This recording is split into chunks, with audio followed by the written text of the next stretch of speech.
Graças a paz, meus irmãos.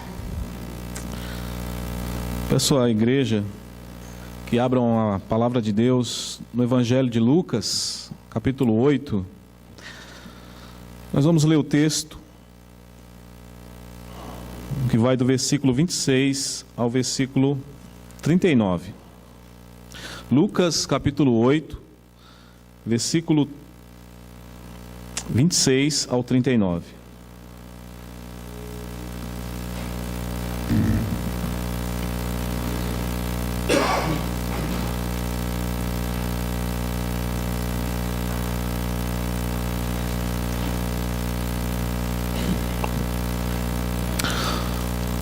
Está escrito assim na palavra de Deus: Então, rumaram para a terra dos Gerazenos, fronteira da Galiléia. Logo ao desembarcar, veio da cidade ao seu encontro um homem possesso de demônios, que havia muito não se vestia, nem habitava em casa alguma, porém vivia nos sepulcros. E quando viu Jesus, prostrou-se diante dele, exclamando e dizendo em alta voz: Que tenho eu contigo, Jesus, Filho do Deus Altíssimo? Rogo-te que não me atormentes. Porque Jesus ordenara ao espírito imundo que saísse do homem, pois muitas vezes se apoderava dele, e embora procurassem conservá-lo preso com cadeias e grilhões, tudo despedaçava e era impelido pelo demônio para o deserto. Perguntou-lhe Jesus: Qual é o teu nome? Respondeu ele: Legião, porque tinha entrado nele muitos demônios.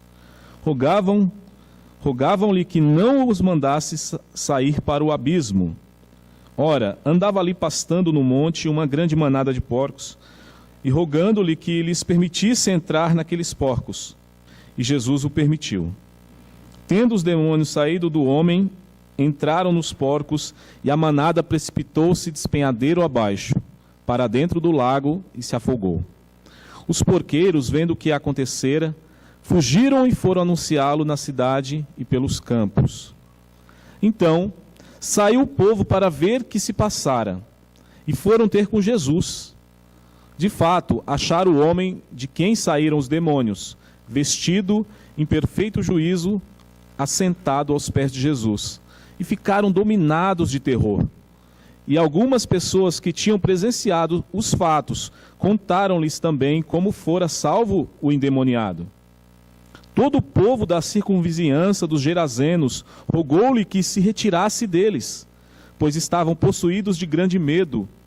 E Jesus, tomando de novo o barco, voltou. O homem de quem tinha saído os demônios rogou-lhe que o deixasse estar com ele. Jesus, porém, o despediu, dizendo: Volta para casa e conta aos teus tudo o que Deus fez por ti.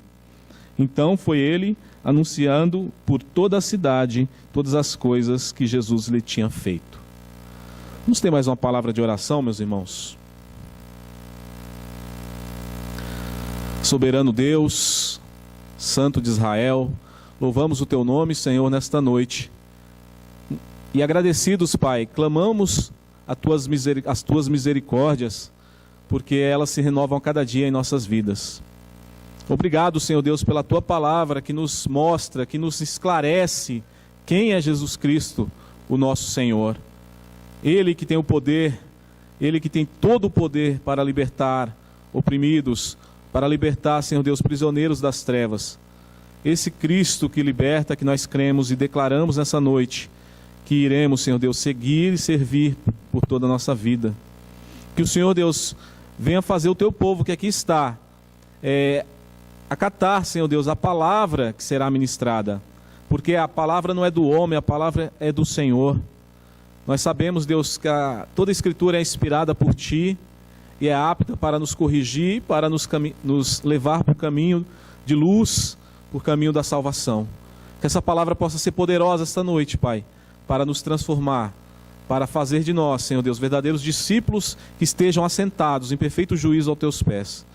É isso que te pedimos nessa noite, encarecidamente, no nome de Cristo, nosso Senhor. Amém. Meus irmãos, não é tão comum ouvir sermões sobre libertação de demônios, sobre possessão demoníaca em igrejas reformadas, em especial nossas igrejas presbiterianas. Entretanto, ao olharmos para a Bíblia, nós percebemos que tanto o Senhor Jesus quanto os seus apóstolos, que vieram depois dele, trataram com essa questão em boa parte de seus ministérios. Uma rápida leitura pelos evangelhos e pelo livro de Atos, nós veremos que a quantidade de demônios e de espíritos malignos que habitavam naquelas pessoas, habitavam aquelas regiões, e que foi motivo de vários embates entre o Senhor e essas forças malignas. Também é verdadeiro que hoje existe muito abuso por parte de pastores e igrejas de linha neopentecostais que expõem pessoas ditas endemoniadas através de seus programas de TV, de rádio, pelos jornais e internet, chegando ao ponto de se promoverem aquele apóstolo, aquele pastor, promover aquela denominação, fazendo até entrevista com demônios. Quem nunca assistiu um programa desses? Outras igrejas evangélicas têm como principal característica, a marca daquela igreja, a ideia de batalha espiritual. Não sei quantos de vocês já ouviram, mas batalha espiritual tem como a sua marca a fala de que todo mal, ele é resultado direto da ação demoníaca. Tudo que acontece na vida do ser humano que for de ruim, a origem é maligna. Seus proponentes ensinam doutrinas estranhas e heréticas, como maldição hereditária, mapeamento espiritual, espíritos familiares, laços da alma, objetos consagrados, entre outras coisas. Então, tem essas linhas de igrejas que abusam e criam doutrinas contrárias às Escrituras através dessa ideia de batalha espiritual. Como crentes, irmãos, reformados, nós devemos rejeitar tais heresias. Uma cena triste e assustadora, eu presenciei, eu irei comunicar aos irmãos. Porém, ao rejeitar essas heresias, esses abusos, nós não podemos ignorar também, o outro lado, né, as ações dos demônios. Porque Paulo diz em 2 Coríntios 2,11, ele diz, porque não ignoremos os seus ardis, se referindo às estratégias de Satanás. Não devemos ignorar os seus ardis, ou os seus desígnios. Então, nós devemos buscar um equilíbrio. Certa vez eu testemunhei uma cena triste e assustadora, quando eu era um novo convertido ainda. Eu era de outra denominação, e eu fui participar de uma reunião de oração, na casa de uma mulher que ela não era membro da igreja, frequentava esporadicamente os cultos. E quando eu estava lá, nós fomos recebidos assim, de forma bem cordial, fomos recebidos bem, todos os crentes. E boa parte da família dela estava presente, inclusive a sua mãe, que ela frequentava terreiros de candomblé, essas coisas. E de repente, o líder começou, né, a orar, e começou a repreender ali o mal que ali estava. A mãe dessa mulher, ela começou a ficar estranha, e de repente ela desabou no chão, e começou a rastejar como serpente, falando línguas assim, que nós não estávamos entendendo. E essa senhora, foi uma triste cena. Eu me lembro assim que foi muito, muito chocante. Uma mulher de 60 anos aproximadamente, se contorcendo na casa inteira como cobra. Durante isso não foi coisa rápida de 5 minutos, 10 minutos. Isso durou em torno de 30, 40 minutos. E o líder, um pouco sem experiência, tentava expulsar o mal daquela mulher, mas os demônios estavam resistindo fortemente, né? Por fim, depois de todo esse tempo, a mulher voltou ao normal, os demônios foram expulsos. Porém, depois essa mulher ela não se voltou para Cristo, ela não ficou aos pés da cruz. Ela não foi alcançada pela graça de Cristo, mesmo depois dessa experiência de libertação. A Bíblia, meus irmãos, nos ensina que estes seres espirituais da maldade, é um dos nomes que é dado para esses demônios, eles se opõem ao verdadeiro Deus e causam o quê? Destruição na vida das pessoas. Mas não podemos ignorar a ação demoníaca. Eles existem, a Bíblia relata sobre ações desses espíritos para destruir a vida das pessoas. O reverendo Augusto Nicodemos, ele diz que de acordo com a Bíblia, eles exercem diferentes graus de influência nas pessoas. Primeiro, eles tentam as pessoas, ok? Por meio de sugestões mentais, emocionais, eles levam muitas pessoas a praticar o pecado. É uma das funções desses seres. Segunda esfera de influência, eles oprimem as pessoas. A opressão. De tal forma que traz confusão mental para aquela pessoa, uma confusão também emocional na vida das pessoas. Elas se sentem angustiadas. Terceiro, a Bíblia diz que esses demônios também infligem doenças nas pessoas. Jesus curou várias pessoas de doenças físicas devido, à ação demoníaca. Eu me lembro do caso da mulher que andava encurvada há muitos anos, e Jesus expulsou o demônio daquela mulher, ela voltou a andar normalmente, mostrando que a sua enfermidade física era devido a uma ação demoníaca. E quarto e último é a possessão. A possessão seria o último grau, de influência. Na possessão, o espírito imundo ele entra na personalidade humana e toma de tal maneira que controla a mente da pessoa, o seu coração, suas emoções, ou seja, o seu corpo, enfim. O texto que lemos do endemoniado Gerazeno, Mateus vai chamar de Gadareno, tá? Vai tratar desse aspecto, desse grau de influência, que é a possessão, tá? Esse homem ele estava totalmente possuído por essas entidades. Nós vamos estar vendo aqui, nós dividimos esse texto, que é um texto até grande, em 3 pontos. O primeiro ponto, irmãos, que eu queria trabalhar com vocês, que eu queria expor para vocês, é a situação do homem sem Deus. Vai do versículo 26 até o 27. Os 2 primeiros versículos, nós vamos ver a situação do homem sem Deus. Do versículo 28 ao 34, nós temos o segundo ponto, que nós vamos ver o poder de Cristo sobre o mal. O poder de Jesus Cristo sobre o mal. E o terceiro e último, do 35 ao 39, é a situação do homem com Deus. Tá? Então nós vamos estar vendo esses 3 pontos para a glória do Senhor. O primeiro ponto, então, a situação do homem sem Deus. Está no versículo 26 e 27. Vai contar a história aqui do homem, quando ele chega aos pés de Jesus. Diz assim, 26, então rumaram para a terra dos Gerazenos, fronteira da Galileia. Logo ao desembarcar, veio da cidade ao seu encontro um homem possesso de demônios, que havia muito, não se vestia, nem habitava em casa alguma, porém vivia nos sepulcros. O encontro com este homem possesso ocorre em Gerasa, a região chamada Gerasa. É um território pagão de gentios que fazia fronteira com a Galileia.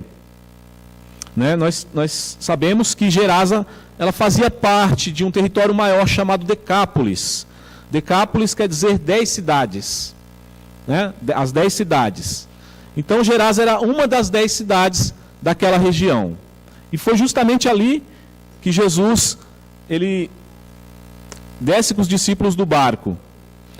O fato de nós sabermos que essa região era habitada por gentios, que era de origem pagã, está no versículo 32. Se vocês olharem, vai dizer que ali estavam pastando uma grande manada de porcos. Existiam pessoas ali que tinham essa profissão de cuidar desses animais. O fato de haver criação de porcos, então, demonstra claramente que a região é uma região totalmente gentílica, uma vez que o porco é um animal imundo para os judeus. Então, de maneira alguma, nós poderíamos encontrar criação de porcos na Judéia, na Galiléia ou outra região ali dos limites de Israel. No versículo 27, nós vemos que logo ao sair do barco, Jesus e os discípulos eles têm uma recepção bastante calorosa, né? Um endemoniado, um homem possesso, nu, totalmente agressivo, vai ao encontro deles. E, totalmente perturbado, ele se prostra diante do Senhor. A Bíblia diz que ele vivia nos sepulcros, que ele era uma pessoa perturbada, totalmente isolada da sociedade, vivia lá nos sepulcros, nos desertos. Então, um ser totalmente rejeitado pela sociedade da sua época. No Evangelho de Marcos, que vai também falar desse relato, na ótica de Marcos, vai dizer que esse homem andava gritando dia e noite e ferindo-se com pedras. Ele se cortava com as pedras e vivia gritando dia e noite, atormentado com esses espíritos imundos. Mateus, por sua vez, afirma que ele era furioso e que ninguém podia passar por aquele caminho. Ninguém poderia passar por aquela região, porque senão corria sérios riscos de ser agredida, a pessoa ser agredida ou até morta. Então era uma pessoa muito perigosa. Segundo o versículo 29 do texto que lemos, vocês podem conferir, mostra que esse homem ele possuía uma força sobre-humana, pois as pessoas de Gerasa procuravam prendê-lo com grilhões, com cadeias, porém o texto diz que ele despedaçava todas. Ele despedaçava as correntes, despedaçava os grilhões, as suas cadeias. Então, um homem normal não tem força para tanto, mas com os demônios que ele tinha ali dentro do corpo dele, ele tinha uma força sobre-humana. Então, era uma coisa muito perigosa. Talvez os discípulos, que presenciaram tal cena, eles se perguntaram, o que estamos fazendo aqui? Por que o Senhor nos trouxe para uma região tão possuída, tão difícil? O ponto é, irmãos, que este endemoniado, ele representa o homem sem Deus. Ele representa o homem, a humanidade caída, a humanidade prostrada à mercê dos demônios. Por quê? Nós não devemos pensar que somente pessoas que sofrem possessão estão debaixo do domínio de Satanás. Só aquelas pessoas que colocam as mãos para trás, ficam gritando, se estribuchando no chão, que estão nos terreiros, somente elas estão sob o domínio de Satanás. A Bíblia não fala isso. A possessão é apenas um transbordar da ação maligna no ser humano. É o último estágio. Porque a Bíblia nos fala em Efésios 2, versículo 2, que os homens que estão mortos em seus pecados, eles andam segundo o curso do mundo, segundo o principado, segundo o príncipe da potestade do ar, o espírito que atua nos filhos da desobediência. Então o apóstolo nos revela em Efésios 2 que todas as pessoas que estão debaixo do pecado, que não têm Cristo, elas estão debaixo da influência dos príncipes da potestade do ar, do espírito que atua nos filhos da desobediência. Somente, irmãos, o poder do Evangelho de Jesus Cristo tem o poder para libertar o homem caído. Só o poder do Evangelho pode libertar o homem sem Deus. Podemos tirar uma aplicação desse primeiro ponto, uma aplicação para as nossas vidas. E eu gostaria de perguntar para você nessa noite: quem exerce influência sobre sua vida? Quem tem o controle da sua vida? Quem habita no teu coração? Faça essa importante pergunta para a sua alma nesta noite. Pois se não é Cristo que controla a sua vida, e se não for o Espírito Santo de Deus que habita no teu coração, logo você está vulnerável à ação demoníaca. Porque a Bíblia nos diz, 1 João 5, versículo 18, que aquele que é de Cristo, o maligno não lhe toca. Aquele que é de Cristo, o maligno não o toca. Por que a Bíblia ressalta aquele que é de Cristo? Nós podemos entender que aquele que não é de Cristo, ele já jaz no maligno, já é do maligno. Ele está vulnerável à ação dos demônios. Como esse homem aqui da cidade de Gerasa. Ele não conhecia o Evangelho, ele não conhecia Cristo. O Cristo que liberta, ele não conhecia. Então, a vida dele estava no inferno, a vida dele estava perdida. Não só dele, a dele era o grau máximo, mas a vida de toda aquela população que vivia naquela cidade, eles também estavam perdidos. E como eu sei que eles estavam perdidos? Pelo fato deles rejeitarem o Salvador, pelo fato deles rejeitarem Cristo Jesus e expulsá-lo daquela cidade. Eles estavam em trevas, e a luz veio ao mundo, e os homens amaram mais as trevas do que a luz. O segundo ponto nos diz que Cristo tem poder sobre todo o mal. Alguns pregadores colocam Cristo como se tivesse, ele coloca a força maligna como se tivesse em pé de igualdade com o poder de Cristo. Como se fosse um dualismo, como se fosse uma queda de braço. E que Jesus precisa suar bastante para vencer essa batalha. A Bíblia não mostra isso. Sempre que a Bíblia vai tratar sobre Cristo, diante dessas forças da maldade, mostra esses demônios se prostrando diante do Senhor e Salvador das nossas vidas. Se ajoelhando, reconhecendo Ele como o Filho do Deus Altíssimo. Vejam o texto no versículo 28, perdão. E quando viu Jesus, no caso, os demônios ali naquele homem, prostrou-se diante dele, exclamando e dizendo em alta voz: que tenho eu contigo, Jesus, Filho do Deus Altíssimo, rogo-te que não me atormentes. Rogo que não me atormentes. Isaías 61, nós lemos aqui na abertura do nosso culto a Deus, nos ensina que expulsar demônios seria uma das credenciais do Messias prometido. O Messias prometido pelos profetas, ele teria que no seu ministério terreno ter o poder e a autoridade de expulsar demônios. Era uma das credenciais do Messias. Mateus 12, 28, eu peço que os irmãos confiram. Mateus 12, 28. Um texto importante. Diz assim: Jesus dizendo para aqueles que estavam afirmando que ele expulsou o demônio de um homem que tinha a mão ressequida, Os fariseus blasfemaram dizendo que ele expulsava demônios pelo maioral dos demônios, que era Beelzebu. E Jesus, se defendendo, diz: se porém eu expulso os demônios pelo Espírito de Deus, certamente é chegado o reino de Deus sobre vós. O reino de Deus é inaugurado com a vinda do Messias. E qual que é o sinal que Jesus fala, que ele afirma para a chegada desse reino? O fato dele expulsar os demônios pelo Espírito de Deus. O reino de Deus havia chegado. O Messias, ele cumpriu essa credencial. Então, aqueles que conheciam as Escrituras poderiam, com a graça de Deus, reconhecer na pessoa do Senhor Jesus o Messias prometido de Israel, o Messias prometido de Deus.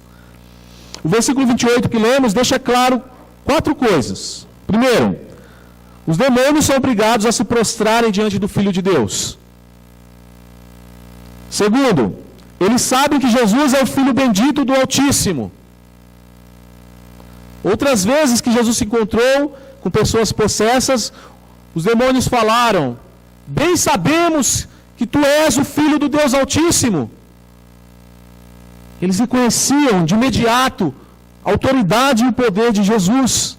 Terceiro, eles sabem que Jesus tem poder e pode exercer juízo sobre eles. Eles dizem: não, eu rogo-te que não me atormentes. Porque nós sabemos, pelo texto de Mateus e de Marcos, que eles falaram: vieste nos atormentar antes do tempo, mostrando que os demônios têm ciência de que sofrerão juízo, que é o quarto ensinamento desse texto. Eles sabem que estão condenados e que serão atormentados eternamente no inferno no dia do juízo final. Por isso Mateus registrou aquilo que eu disse, que eles falaram: vieste nos atormentar antes do tempo. Irmãos, lamentavelmente, existem pessoas, homens e mulheres, que são pior do que os demônios nesse quesito. Por quê? Porque eles não se prostram diante do Senhor Jesus, não se dobram, ainda que de forma involuntária. Segundo, eles não reconhecem Jesus como Filho de Deus, ignoram o Senhor. Terceiro, desfazem de Jesus, afirmando que ele foi apenas um homem. Os demônios reconheceram: bem sabemos que tu és o Filho do Deus Altíssimo. Mas tem pessoas que são orgulhosas e que estão em tal estado de trevas que não reconhecem Jesus como Filho de Deus. E quarto, eles se enganam. Eles pensam que não sofrerão juízo, uma vez que os demônios sabem que sofrerão juízo. Vieste nos atormentar antes do tempo. Eles sabem que chegará o tempo que Deus executará o juízo, que já foi decretado sobre eles. Mas tem seres humanos, pessoas que acham que não, que essa coisa de que terá um juízo, de que Deus irá julgar os homens no dia determinado por Ele, isso é invenção da igreja, isso é mentira de pregador. Por isso eu digo, tem pessoas que estão num estágio pior de consciência do que os próprios demônios.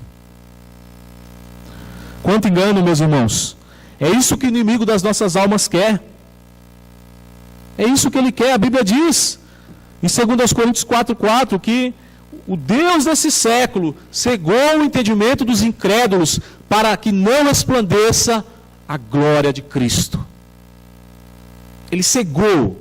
Ele não quer que as pessoas enxerguem o poder transformador do Evangelho. Então, existe muito engano lá fora. É nossa obrigação como cristão pregar o Evangelho da salvação. Pesa sobre a igreja de Cristo a proclamação do Evangelho. Pesa sobre nossos ombros. Nós devemos falar de Cristo aos perdidos. Não se cale, meu irmão. Você pode levar a palavra de libertação aos cativos, aqueles que estão aprisionados e que precisam ouvir a palavra de Deus. E ao ouvir a palavra de Deus, Deus pode agir de misericórdia sobre elas. Uma vez você ouviu o Evangelho, uma vez eu ouvi o Evangelho. E Cristo nos libertou e nos trouxe para o reino do seu Filho. Nos tirou do império das trevas, como Paulo diz aos Colossenses, e nos transportou para o reino do Filho do seu amor. O caso desse Gerazeno, deste homem infeliz, perdido, atribulado, era tão crítico, que no versículo 30, nós vemos que não era apenas um espírito que estava no seu corpo, não era apenas um espírito que estava dominando a sua mente, dominando o seu coração. Quando Jesus pergunta o nome da entidade, ele diz que é legião, porque eram muitos. O evangelista ele nos informa isso, porque eram muitos, no versículo 30. Eram muitos demônios. Então esse homem estava vivendo o inferno na sua mente, no seu coração. Segundo os comentaristas, uma legião, que eles fazem esse paralelo, da legião romana, a legião de soldados romanos, uma legião romana tinha cerca de 6.000 soldados. Então alguns arriscam dizer que esse homem tinha 6.000 espíritos dentro dele. No versículo 31 e 32, os demônios imploram para que Jesus não os mande para o abismo, mas que os enviasse para uma manada de porcos que estavam pastando por ali. Segundo o Evangelho de Marcos, ele nos dá a quantidade de porcos que tinha por ali. Marcos diz que eram em torno de 2.000 animais. 2.000 animais. Segundo Apocalipse 20, versículo 1 e 3, irmãos, a palavra abismo, ou o abismo que os demônios estão se referindo aqui, é o local onde os espíritos serão confinados no juízo final. Se você olhar Apocalipse 20, no versículo 1 e 3, vai dizer que o Senhor encarcerou, trancafiou, confinou os demônios de Satanás nesse abismo, um lugar de tormento, um lugar horroroso. E nós temos a informação no versículo 32 que o Senhor Jesus permitiu que esses espíritos fossem para a manada de porcos. Nós temos essa informação no versículo 32, no finalzinho dele. Diz assim: e Jesus o permitiu. Vá. E o 33 diz que eles entraram naqueles porcos e a manada precipitou-se desfiladeira abaixo e afogaram-se no lago lá embaixo. Uma questão surge aqui. Uma questão até curiosa, né? Por que Jesus permitiu isso? Por que Jesus permitiu que os demônios entrassem naqueles animais e eles se precipitassem desfiladeira abaixo e causassem todo aquele transtorno? Estudando, irmãos, encontrei duas respostas que me parecem bem confiáveis, de acordo com todo o texto. Primeiro, o Senhor Jesus considerou que o dia do juízo ainda não havia chegado. O juízo final ainda não aconteceu. Os espíritos ainda têm, eles têm uma ação ainda no mundo. O poder deles estão limitados por Cristo, porque Cristo, quando veio, ele amarrou o valente. Porém, ainda não chegou o juízo final, o grande dia do juízo final. E segundo, com essa atitude, Jesus, ele queria expor o fato e também demonstrar os valores perversos dos gerazenos, que valorizavam mais os suínos, aqueles animais, do que o próprio ser humano, na figura do demoniado. Vemos então no versículo 34, que os porqueiros, vendo o que acontecera, fugiram e foram anunciar no campo e nas cidades. Eles ficaram totalmente espantados e fugiram com aquela cena extraordinária. Eles estavam espantados. E aí nós chegamos, a partir desse momento que eles fogem e anunciam o que aconteceu pelos campos e pelas cidades, nós chegamos no terceiro ponto, que é a situação do homem com Deus. Porque o versículo 35 vai nos mostrar a situação daquele que outrora estava perturbado por centenas de demônios. E agora o texto nos diz que ele se encontrava em sã consciência, vestido em perfeito juízo e assentados aos pés do Senhor. Esse é o poder do Senhor Jesus para transformar. Após essa grande libertação, após esse grande milagre, essa fantástica demonstração de poder que Jesus demonstrou, o bom senso nos diz, ou nos induz, a entendermos assim: quem nunca leu esse texto, que está lendo pela primeira vez, e ao ver essa grande transformação do Senhor, imagina que os próximos versículos, ele vai ver que a cidade inteira se converteu, que todo mundo se prostrou aos pés de Jesus, que as pessoas reconheceram o milagre que aconteceu na vida daquele homem e deram glória a Deus. Lei do engano, irmãos. O que vemos nos versículos seguintes é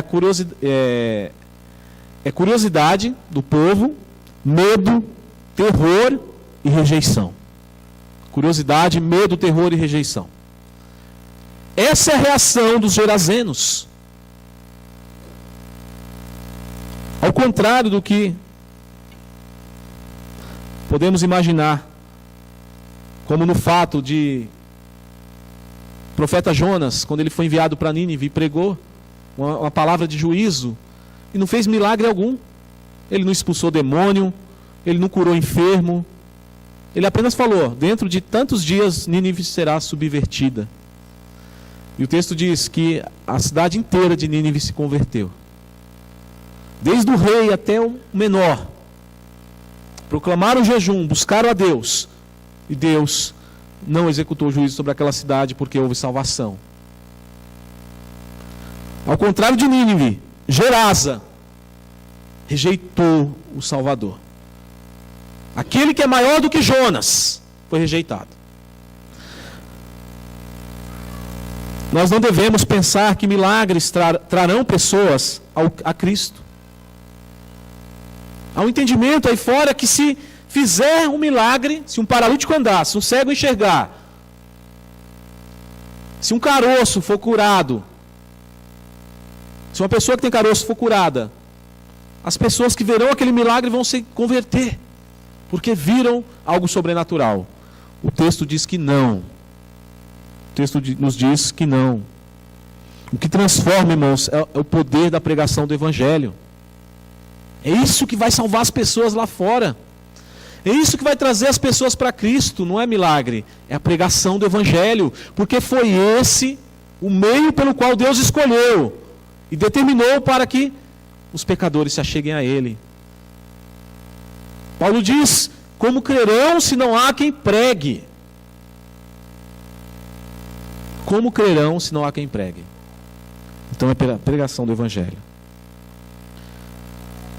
Uma aplicação, irmãos, para nossas vidas. Você precisa ver um milagre para crer em Cristo?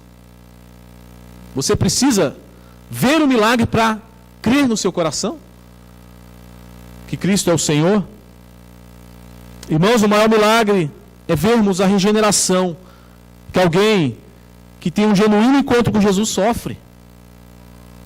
É quando você vê aquela pessoa que roubava, que mentia, que era desonesto, que era imoral, que era adúltero, que era adúltera, chorar de arrependimento aos pés de Cristo e se converter dos seus maus caminhos e ter uma nova vida, uma nova criatura na presença de Deus. Esse é o maior milagre que Deus opera. É o maior milagre que Deus pode operar em nossas vidas.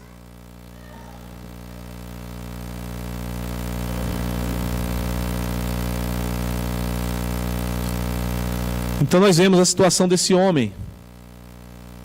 A situação dele, que era um endemoniado, uma pessoa que é conhecido por toda a cidade. Todo mundo sabia quem era o louco que vivia nos sepulcros. Todo mundo conhecia aquele que aterrorizava toda a cidade. E aí quando o povo chega no versículo 35, diz assim: então saiu o povo para ver o que se passara. Todo mundo queria saber o que estava acontecendo, porque os porqueiros, aqueles que cuidavam, anunciaram aquele grande feito. Então as pessoas saíram para ver o que tinha acontecido e foram ter com Jesus. E de fato acharam o homem de quem saíram os demônios, vestido em perfeito juízo, assentado aos pés de Jesus. E ficaram dominados de terror. Essa foi a reação que eles tiveram: terror. Quem é esse que tem tamanho poder? Quem é esse que pode transformar um homem perturbado numa pessoa sã? O mundo não entende o que Cristo faz na vida dos crentes.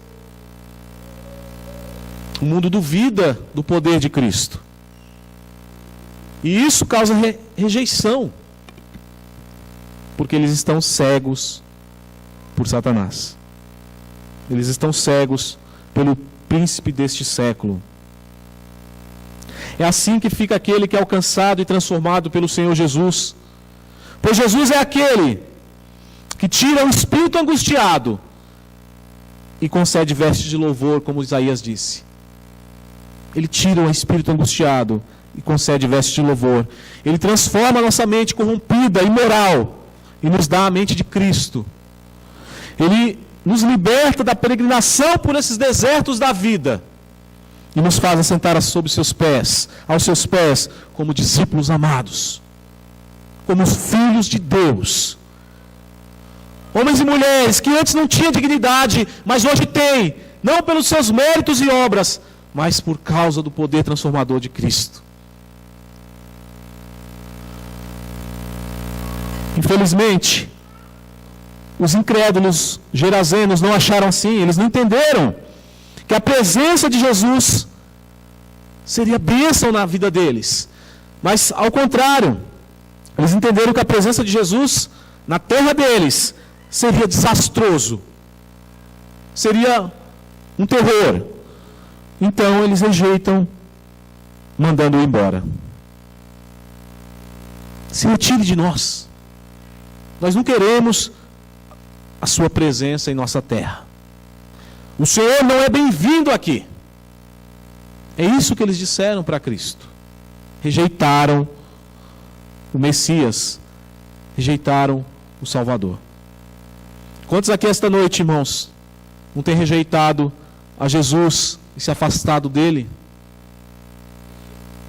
Talvez não de forma direta, explícita, quanto os gerazenos fizeram, mas têm rejeitado no seu coração o domínio de Cristo sobre sua vida. Quantos aqui têm evitado deliberadamente um relacionamento com Jesus? Porque sabe que o relacionamento com Jesus exige transformação, exige renúncia, exige dizer não para o pecado, exige dizer não para aquilo que sua carne quer, aquilo que você gosta. Quando fazemos isso, rejeitamos a Cristo em nosso coração, rejeitamos o senhorio de Jesus sobre nossas vidas. Arrependa-se essa noite. Devemos nos arrepender essa noite, se estivermos trilhando esse caminho, o caminho dos gerazenos, o caminho da rejeição de Cristo, porque aquele que rejeitar o Filho, o Pai o rejeitará também. Concluindo, irmãos, o versículo 37 nos mostra que Jesus, ele atendeu o pedido do povo, ele se foi, ele entrou no seu barco com seus discípulos e voltou para o território de Israel. Versículo 37. Todo o povo da circunvizinhança dos gerazenos rogou-lhe que se retirasse deles, pois estavam possuídos de grande medo. E Jesus, tomando de novo o barco, voltou. Jesus atendeu o pedido deles. No versículo 38 nos diz uma coisa fantástica, interessante, que o homem de quem tinha saído os demônios rogou-lhe que o deixasse estar com ele. O homem estava desejoso de seguir os passos do mestre. Ele estava em perfeito juízo. Ele sabia quem era Cristo. Porém, Jesus não permite que ele siga-o. Nós vamos entender por quê. O povo se mostrou rebelde e rejeitou Jesus. O ex-possesso, aquele que era perturbado, ele correu, rogou para que Jesus deixasse ele estar com ele. Qualquer um faria isso. Qualquer um que tem um encontro com Jesus faz isso. Você quer estar aos pés de Cristo, quer segui-lo. Pois a única coisa, irmãos, que uma pessoa transformada quer é estar aos pés do Senhor. E Jesus, ele diz, o evangelista nos diz que Jesus não deixou, não permitiu. Jesus, porém, o despediu dizendo: volta para casa e conta aos teus tudo o que Deus te fez, ou tudo o que Deus fez por ti. Jesus não permite que esse homem siga a ele e os seus outros discípulos, uma vez que Jesus tinha uma missão especial para aquele homem.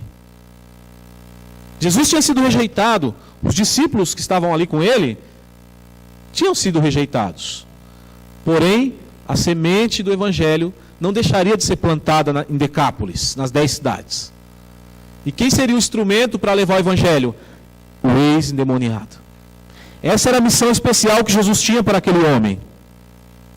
Por isso que Jesus não permitiu que ele voltasse com ele. Esse homem ele deveria testemunhar para o seu povo, para a sua família e para todos aqueles habitantes de Decápolis o que Deus tinha feito na sua vida. Essa era a missão, essa era a obrigação dele, testemunhar o milagre que Deus tinha feito na vida dele. Será que nós estamos dando testemunho do milagre e da transformação que o Senhor Jesus fez em nossas vidas?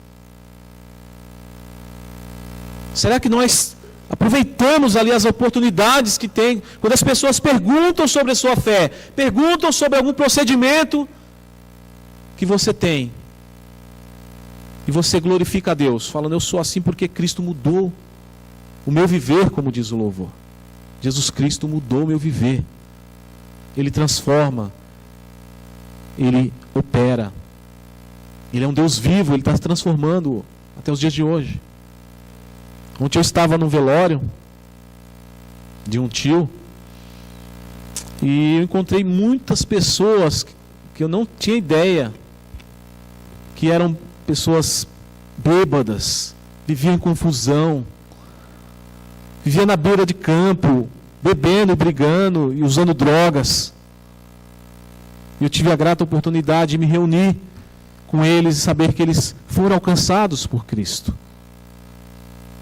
Ele chegou de terno, conversando com a mente sadia, trabalhando, cuidando da família, e Deus alcançou a família dele, a mãe, os irmãos. E ele estava contando a grande obra que Deus fez na vida dele. Isso me alegrou o coração, irmãos. Isso alegra o nosso coração. Ex-pecadores, ex-endemoniados, ex-bêbados, ex-traficantes, juntos aos pés de Senhor Jesus. Juntos por uma única mensagem, a mensagem da cruz, a mensagem que transforma. É bonito ver no versículo 39 que o homem, ele obedece à ordem de Jesus. Ele obedece, ele não questiona. Jesus fala, você não vai voltar comigo, mas eu vou te dar uma missão, você vai voltar para os seus e vai anunciar o que Deus tem feito na sua vida. E ele obedece às ordens do seu Senhor. E então o texto diz no versículo 39, o último versículo. Então foi ele anunciando por toda a cidade de todas as coisas que Jesus lhe tinha feito. Ele obedeceu à ordem do Senhor e foi e pregou o Evangelho para o seu povo. Ele passou a proclamar o Evangelho em todas as cidades. Marcos nos diz sobre o mesmo texto que ele pregou não somente na cidade de Gerasa, mas ele pregou em todas as outras cidades de Decápolis. Ele se tornou um missionário do Senhor. Quantos gerazenos, gadarenos, nós não veremos na glória, que foi alcançado pela pregação desse homem? Nós veremos ele lá no céu. Essa é a nossa esperança, irmãos. Isso aqui não é conto de fadas, isso aqui é verdade. É o poder de Deus para a salvação de todo aquele que crê. Essa palavra, ela transformou aquele homem, continua transformando. Após 2000 anos, continua alcançando nações, continua alcançando vidas. Aprendemos com essa lição desse homem, que o Cristo que liberta, quer que nós, seus servos, o que Ele quer de nós? Obediência. O homem foi e obedeceu. Desapego. Disponibilidade para testemunhar, para falar. Disponibilidade para servir e fazer a obra que Ele nos mandou, que Ele confiou em nossas mãos. Meus irmãos, glória seja o nome do Senhor nosso Deus. Glória seja o nome do Senhor nosso Deus que nos transformou, e que nos chamou, porque Ele é o Senhor das nossas vidas, hoje e sempre. Amém.